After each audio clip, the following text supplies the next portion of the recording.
Good morning बच्चों। आज हम कविता उत्साह पढ़ेंगे। इस कविता के कवि सूर्यकांत त्रिपाठी निराला जी हैं। बच्चों, कविता पढ़ने से पहले हम थोड़ा सा इनका जीवन परिचय देख लेंगे कवि का। आइए देखते हैं। सूर्यकांत त्रिपाठी निराला जी का जन्म पश्चिमी बंगाल की महिसादल रियासत में सन 1899 ईस्वी में हुआ था। इनका परिवार मूलतः उन्नाव जिले का रहने वाला था। निराला जी की आरंभिक शिक्षा महिसादल राज्य में हुई थी। उन्होंने संस्कृत तथा अंग्रेजी घर पर ही सीखी थी। बंगाल में रहने के कारण उनका बंगला पर असाधारण अधिकार था, पूरी तरह से अधिकार था। उन्होंने हिंदी भाषा सरस्वती और मर्यादा पत्रिकाओं से सीखी। बच्चों, 14 वर्ष की आयु में ही इनका विवाह संपन्न हो गया था। इनका वैवाहिक जीवन सुखी नहीं रहा। उन्होंने जीवन में मृत्यु के दुख को बड़े नजदीक से देखा। युवावस्था में ही उनकी पत्नी की मृत्यु हो गई थी। उसके पश्चात पिता, चाचा और चचेरे भाई एक एक करके चल बसे। अंत में जब उनकी पुत्री सरोज जो थी उसकी भी मृत्यु हो गई, वो भी काल के गाल में समा गई, तो कवि का हृदय वेदना से टूक टूक हो गया। मतलब वो बहुत ज्यादा दुखी हो गए। जीवन भर स्नेह के संघर्ष में जूझते जूझते सन 1961 में उनकी मृत्यु हो गई, देहावसान उनका हो गया। इनकी अन्य काव्य रचनाएं हैं अनामिका, परिमल, गीतिका, तुलसीदास, कुकुरमुत्ता, अणिमा, नए पत्ते, बेला, अर्चना, आराधना तथा गीत गुंज इनकी अमर काव्य कृतियां हैं। कहानी संग्रह है इनके लिली, चतुरी, सकुल की बीवी, उपन्यास अप्सरा, अलका, प्रभावती, निरुपमा आदि। तो बच्चों, आइए अब हम देखते हैं कविता उत्साह। बच्चों, कविता उत्साह जो है वो एक छायावादी कविता है। इसमें बादलों के माध्यम से मानव के उत्साह का वर्णन हुआ है। कवि चाहते हैं कि बादल अपने उत्साह से सारे गगन को घेर ले। वह काले घुंघराले बालों से सज्जित होकर मन में विद्युत छवि को धारण कर ले। वह कवि के समान पौरुष की भावना से भर उठे, अर्थात वीरता की भावना से भर उठे और संसार को नए जोश से भर दे। वह ताप और पीड़ा से व्यथित संसार पर शीतल जल की वर्षा कर दे। वह गरज गरज कर अपना उत्साह प्रकट करे। तो आइए बच्चों, कविता देख लेते हैं। बादल गरजो, घेर घेर घोर गगन, धाराधर ओ, ललित ललित काले घुंघराले, बाल कल्पना कैसे पाले, विद्युत छवि उर्मे, कवि नवजीवन वाले, वज्र छिपा नूतन कविता, फिर भर दो बादल गरजो। विकल विकल उन्मन थे उन्मन, विश्व के निदाघ के सकल जन, आए अज्ञात दिशा से अनंत के घन, तप्त धरा जल से फिर शीतल कर दो बादल गरजो। बच्चों, इसका भावार्थ समझने से पहले पैराग्राफ में जो भी आए हैं कठिन शब्द, उसके थोड़ा शब्दार्थ भी हम लोग देखते चलते हैं। आइए देख लीजिए। घोर का अर्थ होता है भयंकर। गगन आपको पता ही है, गगन का अर्थ होता है आकाश। धाराधर बादल को बोला गया है। ललित, ललित का अर्थ होता है सुंदर या फिर मनोरंजनकारी। विद्युत छवि, बिजली की सी शोभा। उर का अर्थ होता है हृदय या मन। वज्र, वज्र का अर्थ होता है कठोर या भीषण। नूतन, नूतन का अर्थ होता है नई। तो आइए इसका अर्थ देखते हैं। बादल गरजो, घेर घेर घोर गगन, धाराधर ओ। कवि जो हैं वो बादल में क्रांति का स्वर सुनते हैं। वह उसके गड़गड़ाते स्वर पर मोहित हो गए हैं और कहते हैं, ओ बादल, तुम खूब गरजो, कड़को और गड़गड़ाओ। तुम अपनी भयंकर गर्जन तर्जन से इस पूरे आकाश को चारों ओर से घेर लो। आगे देखिए। ललित ललित काले घुंघराले, बाल कल्पना कैसे पाले। कवि आगे कहते हैं कि तुम्हारे केश, काले काले घुंघराले, यहाँ पे जो केश हैं तो वो कैसे हैं, तुम्हारे केस जो हैं वो कितने सुंदर हैं, काले हैं और घुंघराले हैं। ऐसा लगता है कि कल्पना के विस्तार के समान घने हैं। मतलब जितनी जो सोच जा सकती है, जितना किसी सोच का विस्तार हो सकता है, वैसे ही ये घने हैं। कवि बादल को कवि की संज्ञा देते हुए आगे कहते हैं, क्या कहते हैं देखिए। विद्युत छवि उर्मे कवि नवजीवन वाले, वज्र छिपा नूतन कविता, फिर भर दो बादल गरजो। तो देखिए यहाँ पे कवि कहते हैं कि अपने हृदय में बिजली की चमक छिपाए हुए ओ कवि, संसार को नया जीवन देने वाले कवि, तुम अपनी भावना में वज्र छिपाकर पूरे संसार में जोश का पौरुषमय स्वर भर दो। हे बादल, तुम गरजो और खूब गड़गड़ाओ। आइए दूसरा पैराग्राफ देख लेते हैं।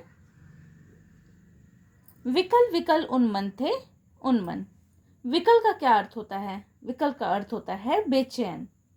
उन्मत्त, उन्मत्त का अर्थ होता है अनमना। उन्मत्त नहीं बेटा, उन्मन, सॉरी, उन्मन, उन्मन का अर्थ होता है अनमना। निदाग, निदाग का अर्थ होता है तपती हुई गर्मी। सकल, सकल का अर्थ होता है सारे। जन, जन का अर्थ होता है मनुष्य। अज्ञात, अज्ञात का अर्थ होता है अनजान। अनंत, अनंत का अर्थ है आकाश। घन, घन का अर्थ है बादल। तप्त, तप्त का अर्थ है तपी हुई। धरा, धरा का अर्थ है पृथ्वी। तो आइए इसका भी अर्थ हम लोग देख लेते हैं। विकल विकल उन्मन थे उन्मन।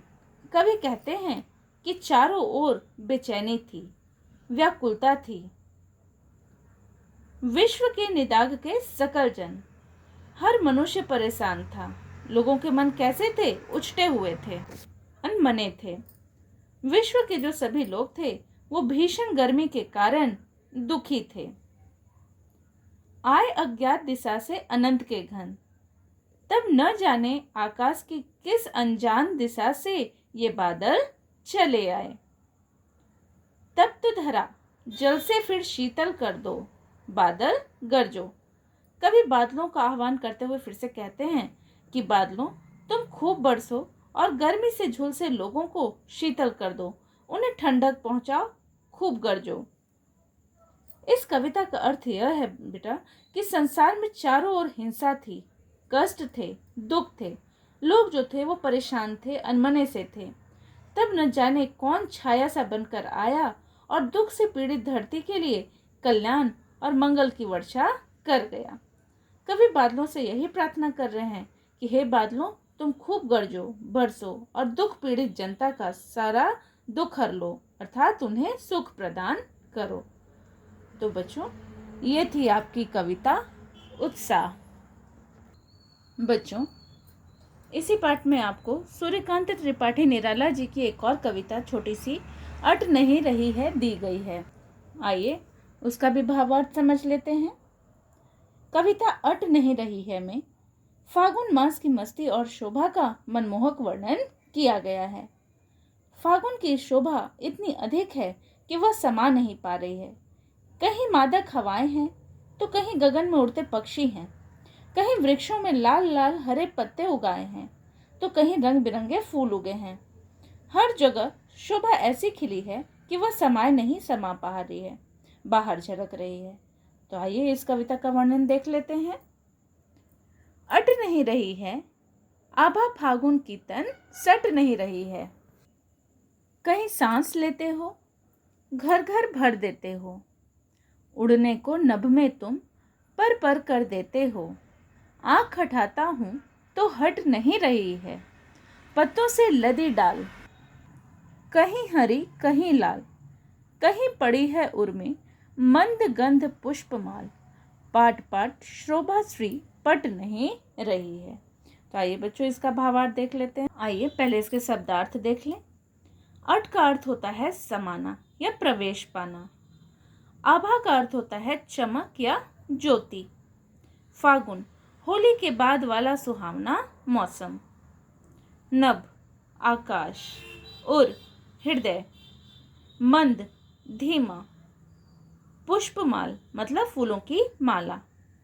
पाट पाट, जगह जगह। शोभाश्री, सौंदर्य से भरपूर। पट, पट का अर्थ है समाना या भर जाना। तो आइए इसका भावार्थ देख लेते हैं। अट नहीं रही है आभा फागुन की तन, सट नहीं रही है। यहाँ पर कवि निराला जी फागुन मास की सुंदरता का और मादकता का वर्णन कर रहे हैं। वे कहते हैं, फागुन मास की मोहकता इतनी अधिक है कि समा नहीं पा रही है, वह बाहर छलक छलक पड़ती है। फागुन की कांति तन में समा नहीं पा रही है, उसके कारण लोगों के चेहरों पर खुशी जो है वो झलक उठती है, खुशी दिखाई देने लगती है लोगों के चेहरों पर। आइए आगे देखते हैं। कहीं सांस लेते हो, घर घर भर देते हो, उड़ने को नभ में तुम पर कर देते हो, आंख हटाता हूं तो हट नहीं रही है। कवि आगे फागुन को संबोधित करते हुए कहते हैं कि हे फागुन, कहीं सुगंधित हवा का झोंका उठता है तो लगता है कि तुम खुलकर सांस ले रहे हो। तुम्हारी सुंदरता जो है वो प्रत्येक घर में लहलहा रही है। लोगों के घरों में रंग बिरंगे फूल खिल उठे हैं, जिससे उनकी शोभा बढ़ गई है। तुम वातावरण में ऐसी मादकता भर देते हो कि पक्षी आकाश में पंख फड़फड़ाते हुए उड़ने को आतुर हो उठते हैं। मतलब उनकी इच्छा होने लगती है, वो अपने आप को रोक नहीं पाते हैं नभ में उड़ने से। लोग भी उत्साह से तरंगित हो उठते हैं। कवि फागुन से कहते हैं कि तुम इतने सुंदर हो कि तुम्हें निरंतर देखते रहने को जी चाहता है। मैं तुम्हारे सौंदर्य पर से आंख नहीं हटा पाता हूँ। पत्तों से लदी डाल, कहीं हरी कहीं लाल, कहीं पड़ी है उर्मी, मंद गंध पुष्पमाल, पाट पाट शोभा श्री पट नहीं रही है। कवि आगे कहते हैं कि फागुन में वृक्षों पर नए पत्ते लद गए हैं, कहीं हरे हरे पत्ते उगाए हैं तो कहीं लाल लाल, कहीं वृक्षों के गले में मंद मंद सुगंध वाली फूलमाला दिखाई दे रही है। अर्थ यह है कि किसी वृक्ष पर सुगंधित फूल उगाए हैं। जगह जगह पर सौंदर्य जो है वो इतना अधिक खिल उठा है कि वह वातावरण में समा नहीं पा रहा है, वह सारे जगह प्रकट हो जा रहा है। तो बच्चों, ये थी आपकी छोटी सी कविता अट नहीं रही है। आप दोनों कविताओं के भावार्थ को समझें। इससे संबंधित प्रश्न जो आपको दिए जाएंगे, आप उसे अपनी क्लास वर्क कॉपी में लिख लेंगे। धन्यवाद।